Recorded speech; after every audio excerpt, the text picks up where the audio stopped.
All right, it's the Rush, Utah High School Sports every day. Thanks for being with us. We got two studs on the show right now from the Hurricane Tigers football team. They just returned from the BYU Football Camp, and they both won the MVP in their position groups. We got Tanner Matua and Titan Borchardt joining us. How's it going, guys? Thanks for being here. Of course. Thank you for having us. All Thank right. you. It's going good. Yeah, let's start with you, Tanner. Give me the experience, paint a picture for us of what the camp was like when you showed up, the amount of players, the atmosphere, Monday through Wednesday, right? Yeah. Tell us about that. So it was a great time for offense and defensive line. We were in a padded camp. And we had two-hour sessions a day, and we were just rolling through it, and the atmosphere was great. It's very the highlight that I got from the camp was to have your priorities in the right place. And they always talked about focusing on the small things and they'll make big differences. That's something I loved coming from it. And was it pretty much full go in these padded sessions? Yeah, for the most part. Nice. So, what was the experience? Tell me about some of the competition. Where were some of these other players from that you were going up against? There was kids from everywhere. There was kids from Michigan, Alaska, even, and Texas, Florida. So it was really diverse amount of players, and it was awesome to see how they played and how it was different from what we play here. And what was the staff like? Was it former players? Were some of the coaches there as well? What was the mix of the staff that was coaching you guys like?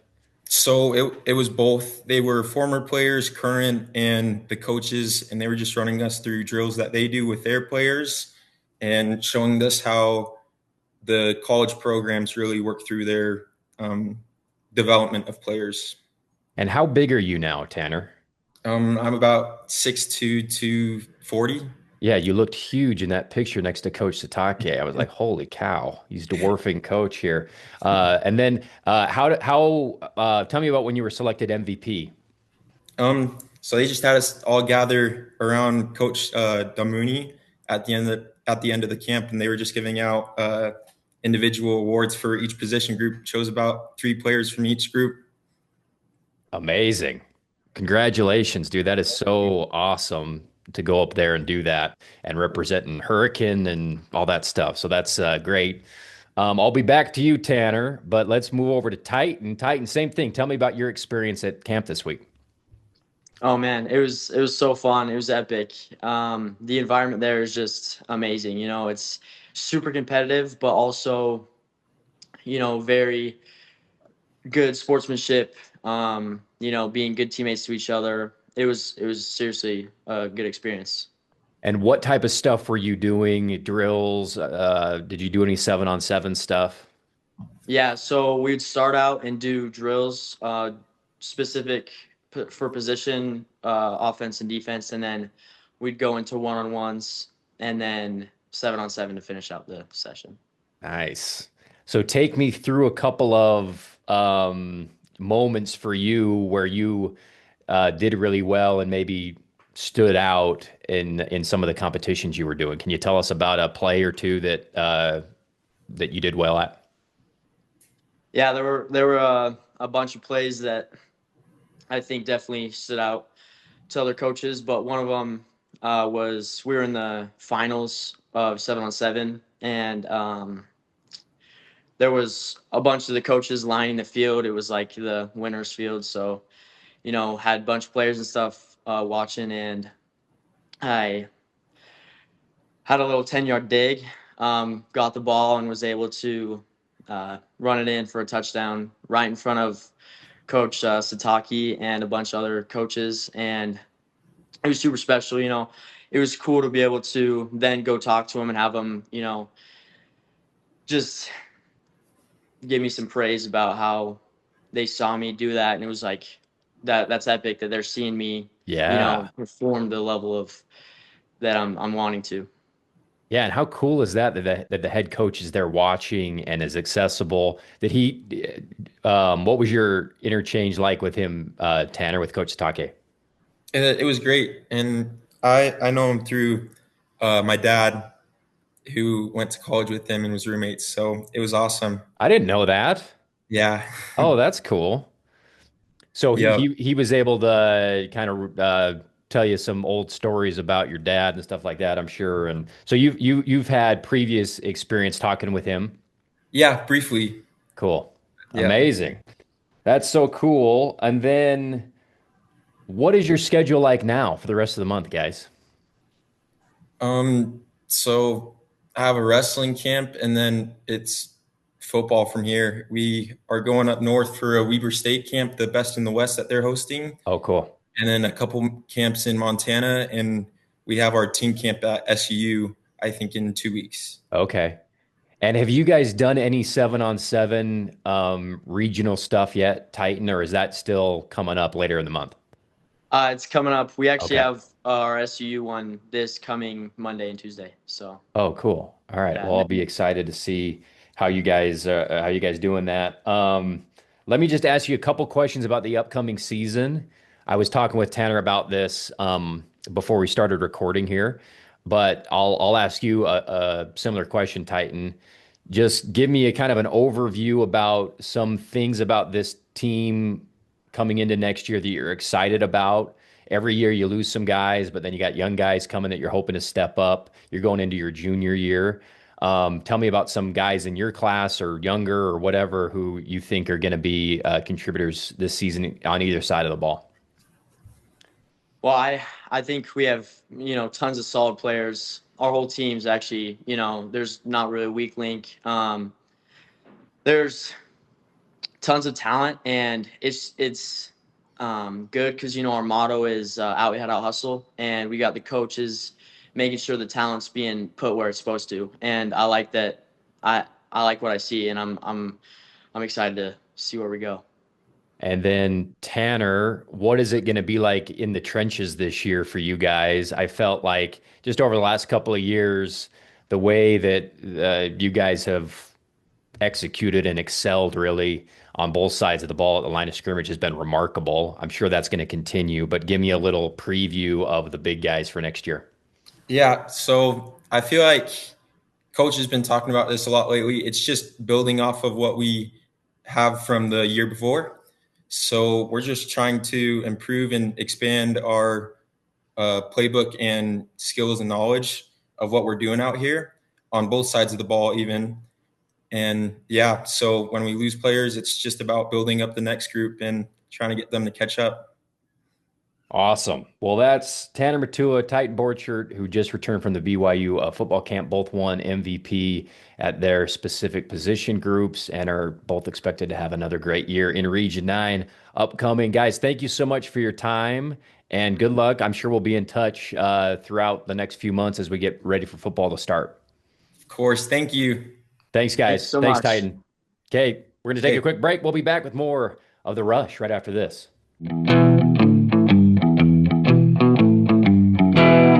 Show today brought to you by Appliance Wholesalers Plus. We love the boys that sell GE and Samsung at AWP. They've been supporting Region 9 athletes down here in Southern Utah for over 25 years.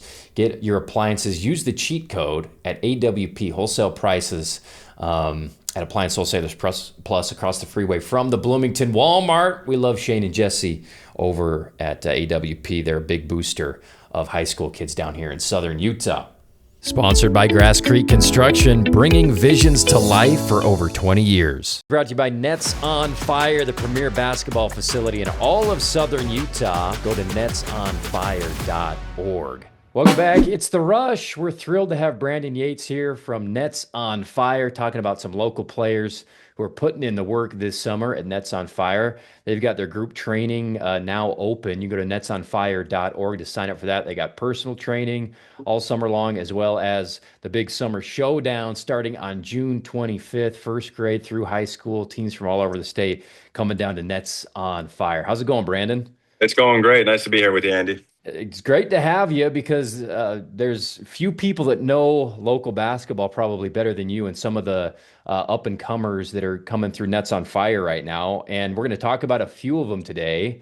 But before we get to them specifically, just tell us about what's going on at Nets on Fire, kind of generally. And I know that you've been there for a while, and a lot of people know you here in the Yeah. basketball community.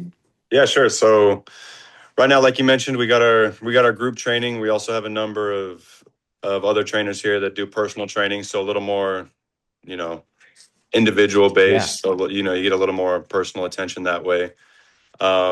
We got our club, our Ignited Basketball Club. This will be our fifth year now, I believe, fifth or sixth year, and it's been going great.